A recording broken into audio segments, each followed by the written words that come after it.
दरबार में हो रहा है।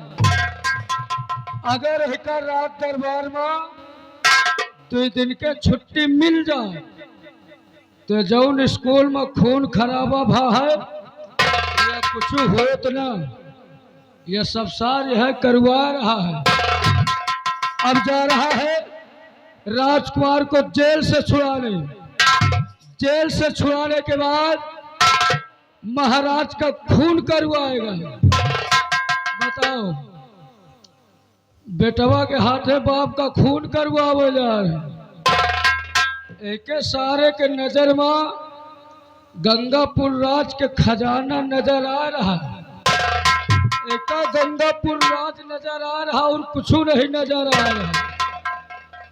ओए भैया हरो, एक बात न जानत हो तो जान लियो, ये बच्चा के साथ हम ड्यूटी करते हैं, 24 घंटा इनके साथ में रहता है। इनके घर में एक बहन है, इनके नजर खजाना के ऊपर है, हमार नजर इनके बहन के ऊपर है। खाली मौका का इंतजार है।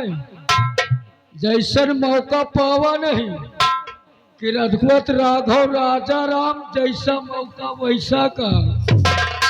अब चल है बच्चा के साथ में, लेकिन कहले क्या मास्टर, अरे विधवा दई दई कजरा दई दई टिकली दई दई और माथे में विधवा दई दई माथे में विधवा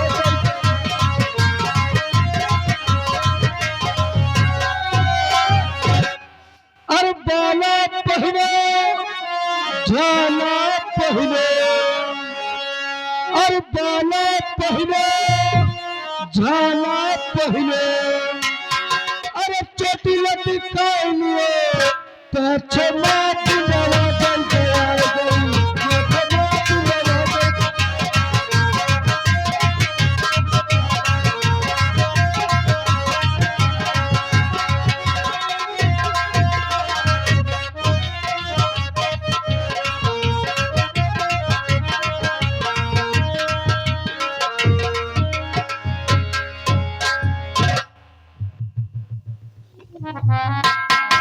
पहले ये बताओ, तुमका को शिक्षा दी रहा, को सिखाई रहा है, को कह रहा है कि स्कूल में गोली चलाओ? बताओ हमसे, को कहा है? छोड़ो, कोई सिखाया उखाया नहीं है। नशा तेज था, मास्टर उल्टा बोल दिया चाचा जी ने तुम्हारे सामने ही। बस उसे क्रोध में हो गया और देखो पिताजी ने इतनी बड़ी सजा दे दिया है कि खाना पीना भी बंद कर दिया है। कौन ऐसा पिता होगा, कौन ऐसी माँ होगी कि जो अपने बेटे को 3-4 दिन भूखा प्यासा देख सकती है? रिश्ता खत्म हो गया है, भूल गया हूं मैं, कोई नहीं है मेरा। तुम्हें पिताजी रोके हैं ना तुमको खाना दिया जाए ना पानी दिया जाए, लेकिन आप राज दरबार के राजकुमार हो, हम आपके नौकर हैं। हम नौकर आपके बाद में पहले आपके हम मित्र यानी दोस्त हैं। हम नौकर आपके बाद में पहले मित्र आपके दोस्त हैं, जो रोज हमारे हिस्सा का हमारा खाना पानी मिलता है, जो रोज हमारे हिस्सा का हमको खाना पानी मिलता है। अपन हिस्सा से आपन वाला हिस्सा आपको हम खाना पानी देंगे। छोड़ो, ये उपकार तुम्हारा मैं जिंदगी भर नहीं भूलूंगा।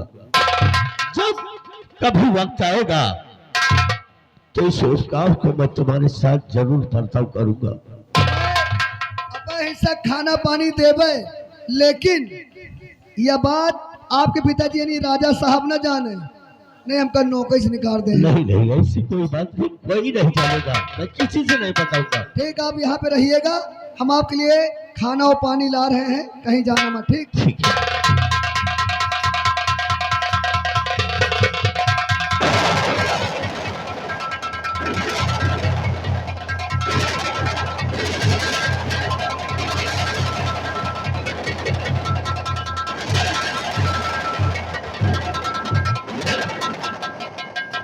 बेटे, बेटा अपने माता पिता से नाराज हो तो अपने चाचा से भी नाराज हो क्यों? मैं जानता हूं कि तुम्हारे पिताजी ने तुम्हारे लिए खाना पीना बंद कर दिया है, लेकिन बेटे जब तक ये तेरा चाचा जिंदा है तुझे भूख प्यास से मरना नहीं होगा। तुझे बेटे जेल से मैं छुड़ाने के लिए ही आया हूँ। मुझे जेल से छुड़ाने के लिए आया हूँ? मैं बेटा तुझे जेल से छुड़ाने के लिए आया हूँ। चाचा मुझे जेल से बाहर निकालो, क्योंकि मेरा दम घुट रहा है। मैं 3 दिन से भूख प्यास से तड़प रहा हूँ। यहाँ न कोई पानी लाता है और न खाना लाता है। आज मैंने पहचान लिया इस दुनिया में गौतम अकेला आया है और अकेला ही जाएगा। मर गए हमारे माता पिता, मेरे साथ वो भूमिका निभाई है कि आज तक मैंने ऐसा लम्बा देखा है और ऐसा लम्बा देखा है। चाचा मुझे जेल से बाहर निकालो। आज के बाद गौतम तुमसे सौगंध दिखाता है कि अब जो कहेंगे मैं वो करने के लिए तैयार हूं।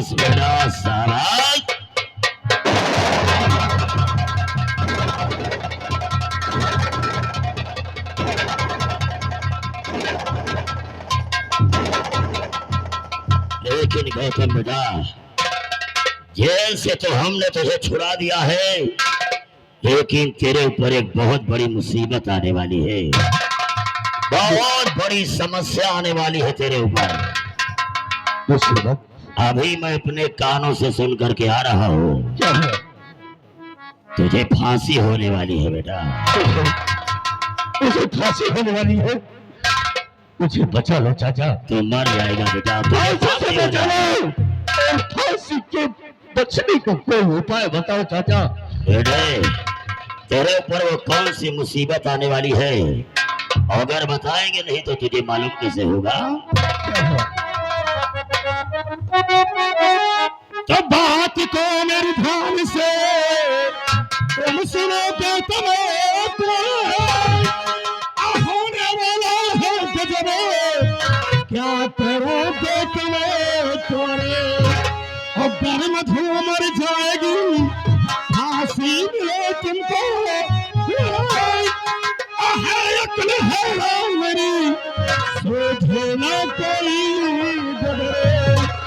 गौतम बेटे तुम्हारे पिता महाराज गंगा सिंह गंगापुर हॉस्पिटल मधु को देखने के लिए गए हैं, और अगर मधु मरने के पहले अगर तेरे खिलाफ बयान दे दिया तो कसम से तुझे फांसी हो जाएगी और तेरा राम नाम सत्य हो जाएगा। नहीं चाचा कोई उपाय बताओ। तो गौतम सब कुछ करने के लिए तैयार है, लेकिन फांसी पर चढ़ने के लिए तैयार नहीं है। बोलो चाचा। अरे गौतम बेटे इस गंगापुर में मर गया तुझे फांसी देने वाला, इसलिए तो ठाकुर की पुरानी आदत है ना हम से ना गम से ना बारूद के बम से, अब दुनिया डरेला तो ठाकुर के दम से। मर गया तो है फांसी देने वाला, लेकिन बेटे तुम्हें काम क्या करना है? क्या करना? अगर तुम्हारे पिताजी गंगापुर हॉस्पिटल गए हैं तो हम दोनों लोग भी हॉस्पिटल चलेंगे और चेहरे पर नकाब लगा करके हॉस्पिटल के किसी कमरे में छिप जाएंगे। जब तुम्हारे पिताजी मधु से बयान ले रहे होंगे उसी समय अपने बाप के ऊपर इतनी गोलियां चलाना है कि हिंदुस्तान के किसी हॉस्पिटल में उनका इलाज ना हो सके। कैसा रहा आइडिया? चाचा श्री आपका आइडिया बिल्कुल सही निकला। जब न रहेगी बांस तो न बजेगी बांसुरी। इसलिए ले चलो मुझे गंगापुर हॉस्पिटल। चल बेटा आओ दोनों गंगापुर हॉस्पिटल चलते हैं।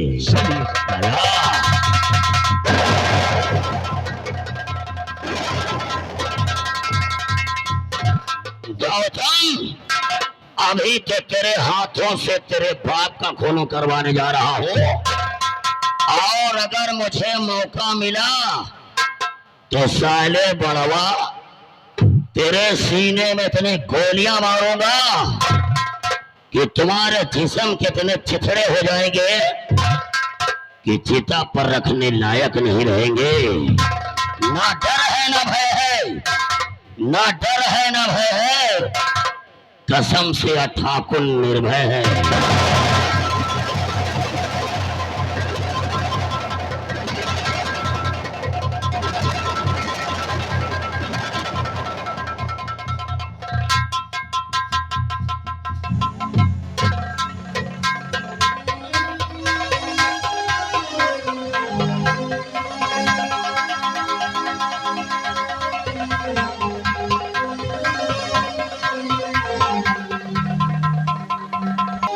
कहिए मधु की हालत कैसी है? मधु आपकी होश हवास में ठीक है। मधु ठीक है? हाँ ठीक है डॉक्टर साहब, आप चिंता मत करें। आप मधु को इलाज अच्छे ढंग से करना है, क्योंकि मेरी इकलौती बेटी, इससे सिवा मेरा इस दुनिया में कोई नहीं है। ठीक है, आप कोई टेंशन न करिए। मधु अच्छे समय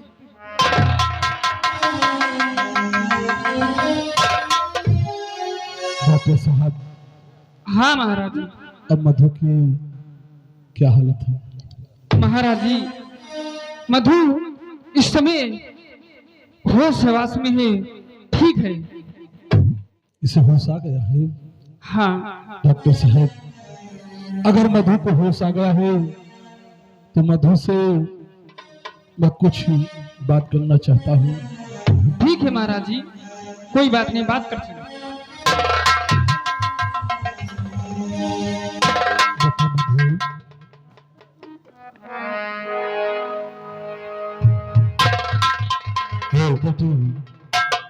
देखो, तुमसे मिलने के लिए हम अपने राजमहल से तुम्हारे पास आए हैं।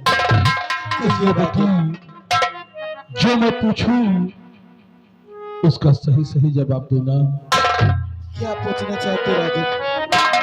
मधु, तुम्हारे ही बयान से किसी को सजा होनी है, इसलिए जो सच हो वही बताना। कहिए राजन।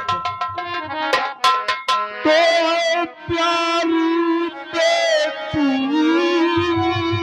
मधु, और कहे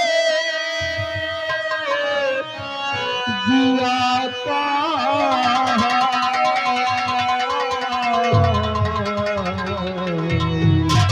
और किस पापी,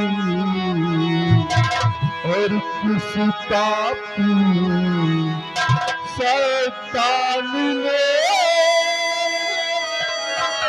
किया तेरा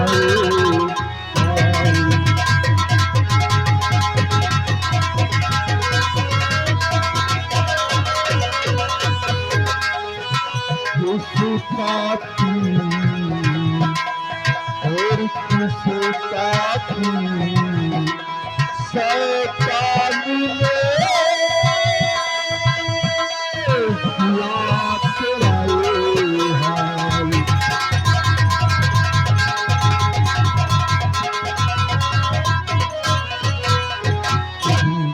ये तुम्हारी हालत बनाने वाला कौन है? सच्चाई क्या है हम जानना चाहते हैं।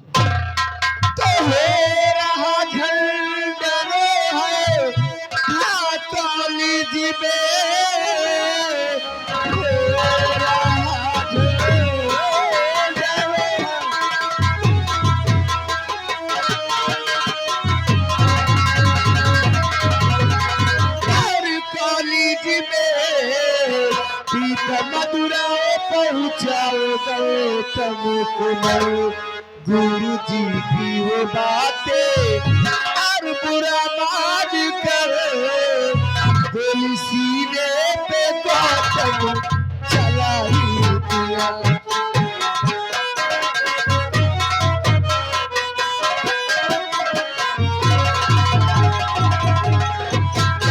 राजन। 15 अगस्त का दिन था और हम सभी बच्चे 15 अगस्त मना रहे थे और उसी समय पे राजकुमार गौतम हाथ में शराब की बोतल लिए हुए और सिगरेट पीते हुए कॉलेज आए और सभी बच्चों से बदतमीजी कर रहे थे। और उसी समय पे गुरुजी ने समझाया, लेकिन राजकुमार गौतम ने गुरुजी की बातों को बुरा मानकर गुरुजी के सीने पे गोली चलाया और गुरुजी के सीने से हटकर मेरी बाहों में लग गई। राजन बोली और इसका इंसाफ आप कीजिए।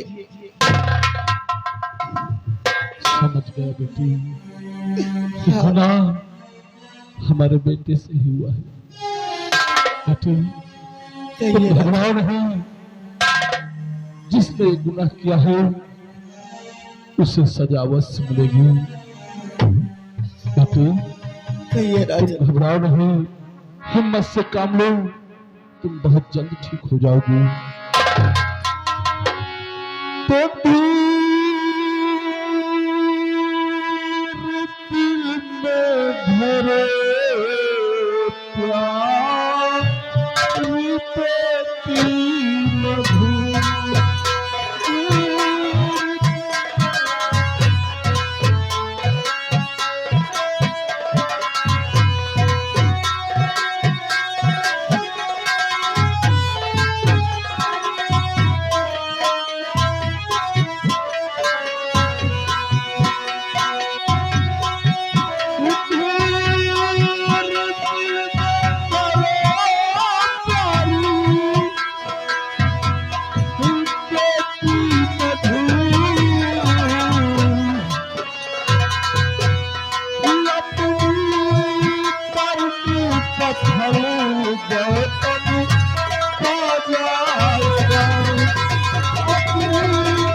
गौतम ने जो सोच कर ये गुनाह किया है वो कभी नहीं होगा।